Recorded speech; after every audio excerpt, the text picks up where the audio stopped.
हर रोज़ सुबह उठते साथ सबसे पहले दिमाग में जो बात आती है ना, वो यही आती है कि आज के दिन घर के कामों को मैनेज कैसे करेंगे। स्पेशली जब हमारे पास कोई हेल्पर भी ना हो और घर के कामों की एक लंबी लिस्ट है जो कि ख़त्म होने का नाम ही नहीं लेती। और बच्चों को स्कूल से छुट्टियां भी हैं, तो बच्चों की ना पूरा दिन की खाने पीने की छोटी छोटी सी फरमाइशें भी चलती जाती हैं।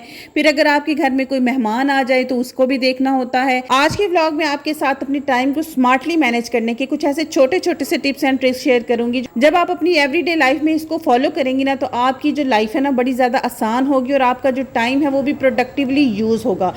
और साथ ही साथ आपको अपने बच्चों के लिए बड़ी ही मज़ेदार चिकन बर्गर पैटीज़ की रेसिपी भी शेयर करूंगी। आपने बस करना यूँ है कि आपने व्लॉग को देखना है पूरा। कपड़े धोने का काम जो है ना, सबसे ज़्यादा टाइम कंज्यूमिंग और सबसे ज़्यादा थका देने वाला काम है। जिस दिन आपने लॉन्ड्री करनी हो, अगर तो आप खुद कपड़े धोती हैं, आपके पास कोई हेल्पर नहीं है, तो फिर आप क्या किया करें कि सुबह जब आप फजर की नमाज़ पढ़ती हैं, फजर की नमाज़ जिस दिन मैंने मशीन लगानी हो, मैं 5 बजे अदा करती हूँ। उसके बाद मैं अपने सारे जिक्र अज़कार करती हूँ, मशीन साथ साथ लगा देती हूँ।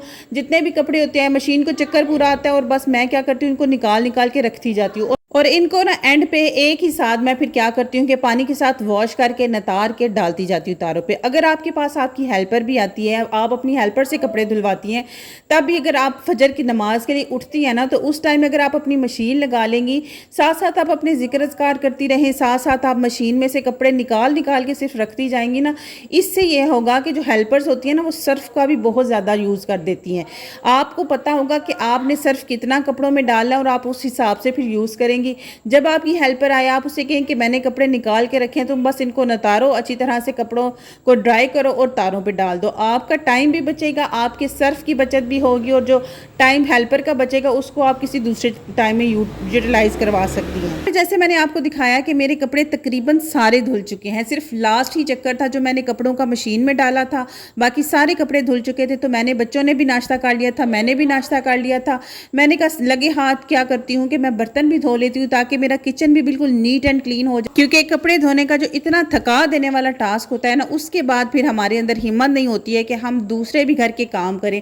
इसलिए मैं क्या करती हूँ कि मैं साथ साथ जो है ना, वो तमाम कामों को मैनेज करती चली जाती हूँ। इससे ना तो थकन होती है इतनी ज़्यादा, ना ही फील होता है कि मैंने बहुत सारे काम किए, और उसके बाद फिर मेरे पास बहुत सारा टाइम होता है रिलैक्स करने के लिए, रेस्ट करने के लिए। तो फिर मैं आराम से रेस्ट भी कर लेती हूँ। वैसे तो हमारा ज़्यादातर टाइम किचन में ही स्पेंड होता है, इसलिए कोशिश किया करें कि जिस टाइम आप बर्तन धो रही है ना, सिर्फ 2-2 मिनट लगाया करें।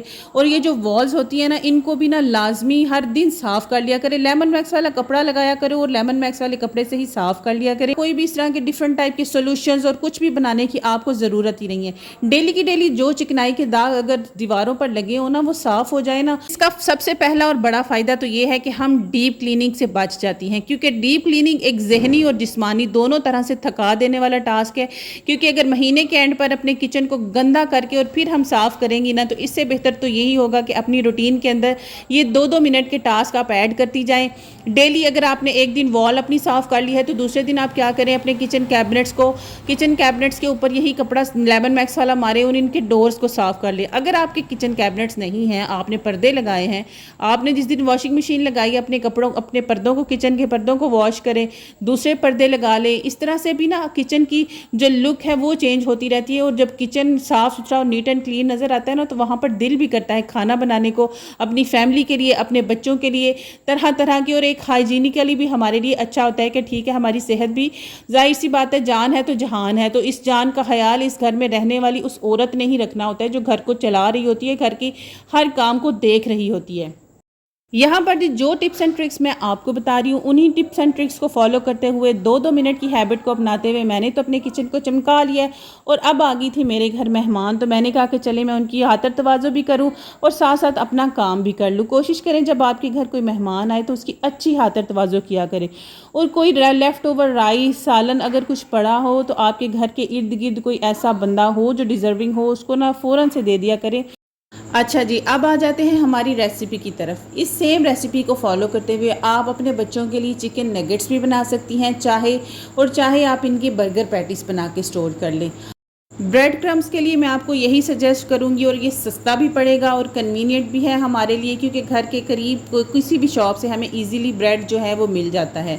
तो ब्रेड क्रम्स ना ब्रेड फ्रेश ब्रेड के ही बनाइएगा। उसके बाद जो चिकन लेना है आपने वो 2 तरह का लेना है, ब्रेस्ट का और थाइस का मिक्स। इससे ये बड़े ज़्यादा जूसी और टेंडर बनेंगे। आपने चिकन को अच्छे तरीके से वॉश करके ना स्ट्रेनर में डाल के रख देना है, ताकि इसका जितना भी एक्सेस वाटर है वो निकल जाए, क्योंकि अगर इसमें पानी होगा ना तो जब आप इसकी शेप्स बनाने लगेंगी ना उस टाइम आपको डिफ़िकल्टी होगी। अब आपने ना इसको फाइन सा चॉप कर लेना। अगर आपके पास चॉपर अवेलेबल है तो ठीक है, अगर आपके पास नहीं है तो मैं आपको दूसरा सोल्यूशन भी बता देती हूँ। मिक्सी ग्राइंडर की जो छोटी सी डिब्बी होती है ना, जिसमें हम गरम मसाला पीसते हैं, उसी के अंदर हम इसके क्रम्स भी बना सकते हैं। उसी के अंदर हम कीमे के चिकन का कीमा भी बना सकते हैं। हाँ, ये है कि हम उसकी क्वांटिटी थोड़ी थोड़ी कर बनाएंगे, वो थोड़ा सा टाइम कंज्यूमिंग होगा।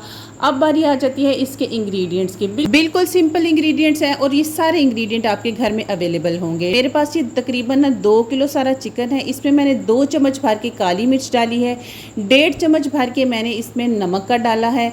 ओरिगानो मेरे पास पड़ा था, लेकिन ये बिल्कुल ऑप्शनल है। अगर आपके पास अवेलेबल हो तो आप डालिएगा, अगर नहीं है अवेलेबल तो कोई इतनी बड़ी बात नहीं है, आप बेशक इसको स्किप कर दीजिएगा। उसके बाद आपने वाइट चिली जो है, सफ़ेद मिर्च, वो आपने थोड़ी सी डाल लेनी है।